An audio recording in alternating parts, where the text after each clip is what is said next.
দেখতেই পাচ্ছ আমি স্নান টান করে নিয়েছি একদম। তো আজকে সবাইকে অনেক ভালোবাসা দিয়েই আমি ব্লগটা শুরু করেছি, ঠিক আছে। তোমাদের সবাইকে অনেক অনেক ভালোবাসা আর অনেক অনেক ধন্যবাদ তোমরা সবাইকে। আর আজকে কী বলো তো, তোমরা তো জানোই আমার মানে সত্যি কথা বলতে কী বলো তো, একসাথে যে থাকার আনন্দ সেটা কিন্তু মানে না একসাথে থাকলে বোঝা যায় না। আর একা একা যখন থাকি ভীষণভাবেই খারাপ লাগে। তো একসাথে মানে দুই ছেলে আছে, তোমাদের দাদা আছে, সবাই মিলে আমরা একসাথে যেহেতু এখন আছি, সত্যি এখন অনেকটাই ভালো, মানে অনেকটাই খুশি আছি, অনেকটাই ভালো আছি। তো কি করব, কিন্তু সময় তো সব সময় এক যায় না। তো ছেলেকেও কাজের জন্য যেতে হয়, দাদাকেও যেতে হয়, যাই হোক। তো দাদা বাড়িতেই থাকে সেটা নয়, কিন্তু মানে ছেলে আছে বলেই একটা বেশ গমা ভাব আর কি। হ্যাঁ, সবার বাড়িতেই এরকম হয়তো হয়। তো যাই হোক, আমি হয়তো একটু বেশি বকে ফেলছি তোমাদের সাথে, তোমাদের হয়তো জানি না কেমন লাগছে। তো যে আজকে ব্লগটাতে মানে কি বলবো, বিশেষ কিছু কাজে তো আমি কিছু দেখাচ্ছি না। তো বন্ধুরা, তোমরা আজকে আমি কী করছি তোমরা দেখো। আমি আমার থেকে সবচেয়ে বড় কথা কী বলো তো, আমার ছেলে করছে, ওদের সাথে শেয়ার করি। এই খুশির মুহূর্তটা তোমাদের সাথে অবশ্যই আমার শেয়ার করা দরকার, সেই জন্যই আমি ভাবলাম তোমাদের সাথে শেয়ার করে ফেলি। তো চলো বন্ধুরা, আজকে দেখা যাক যে কী হচ্ছে না হচ্ছে। আর হ্যাঁ বন্ধুরা, তোমরা মানে পুরনো বন্ধুদের আমার অনেক অনেক ধন্যবাদ আর ভালোবাসা। তোমরা এইভাবে আমার পাশে থেকো।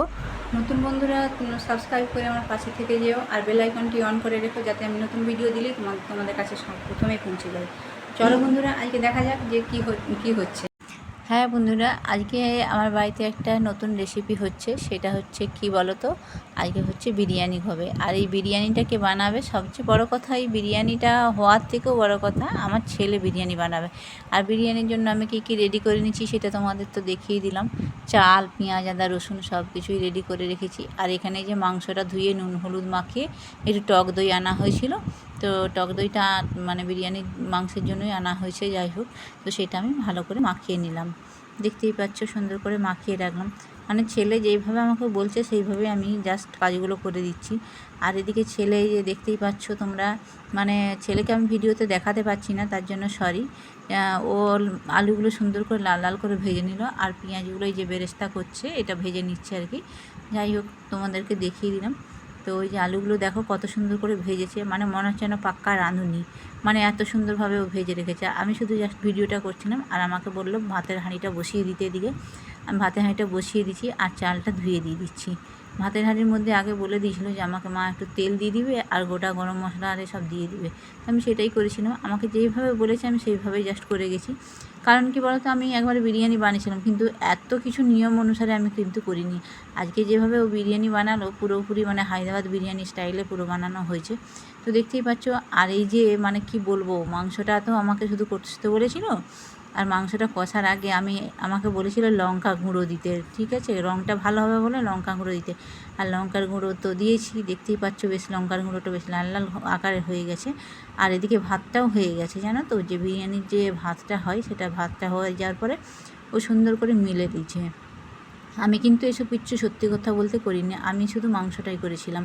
এই তোমরা দেখতে পাচ্ছ, ও বললো তুমি চিকেনটা আমাকে করে দাও গ্রেভি গ্রেভি করে, তাহলেই হবে। তা আমি এই যে মাংসটা আমার হয়েই গেছে, তো আমি সম্পূর্ণটা তোমাদের দেখাতে পারলাম না মাংসটা করতে। আর এক হাতে করে রান্না করছি আর দেখাচ্ছি। তো সবচেয়ে বড়ো কথা, ও ছেলে মানে ও বলছে আমি যেন না কোথাও উঠি, সেই কারণেই আমি মানে ভিডিওটা দেখে শুনে করছি। তুমি ভিডিও করছো করো, কিন্তু আমাকে দেখানো চলবে না। তো আমি কী করব, চলো সেইভাবেই আমি ভিডিওটা বানালাম। আর ও এইদিকে বসে পড়েছে, এই যে মানে কী সব রং ফং সব নিয়ে বসে পড়েছে, ফুড কালার। আর আমাকে বললো হাঁড়ির মধ্যে একটু তেলটা মাখিয়ে দাও। তো দেখো আমি হাঁড়িটা বেশ ধুয়ে গরম করে নিয়ে এসে ওই রেখেছে, আমি সেটা গরম করে নিয়ে এসে রাখার পর আমি একটু তেলটা ভালো করে মাখিয়ে দিচ্ছি হাঁড়ির মধ্যে। তারপরেই বললো সব কিছু দেবে।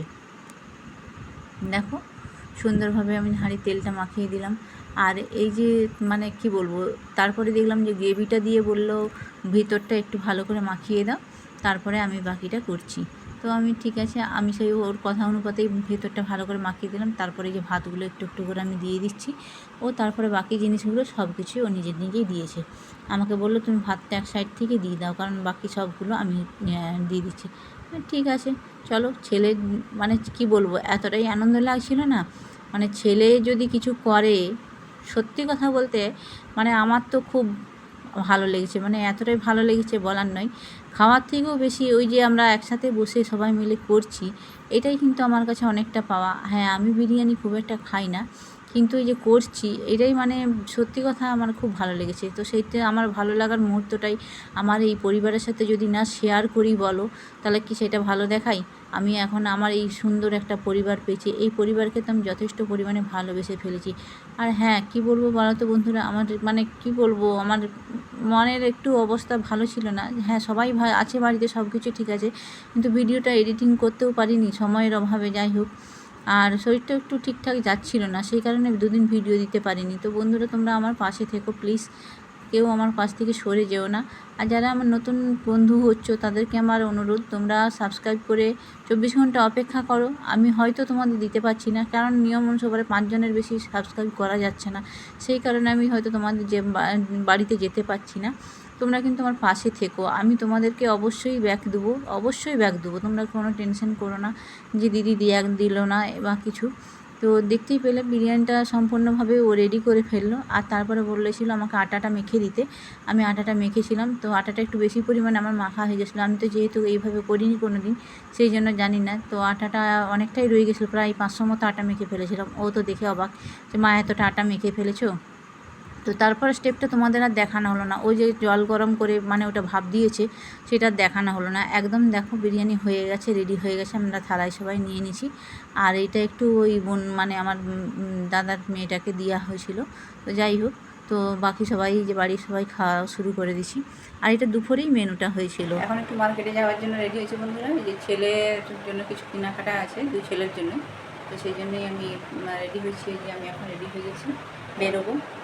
চলো কি কিনে দেখি, ওদের কিছু মানে দরকারি জিনিসই দরকার আছে, তো সেগুলোর জন্যই কিনেছি, বেরোচ্ছি।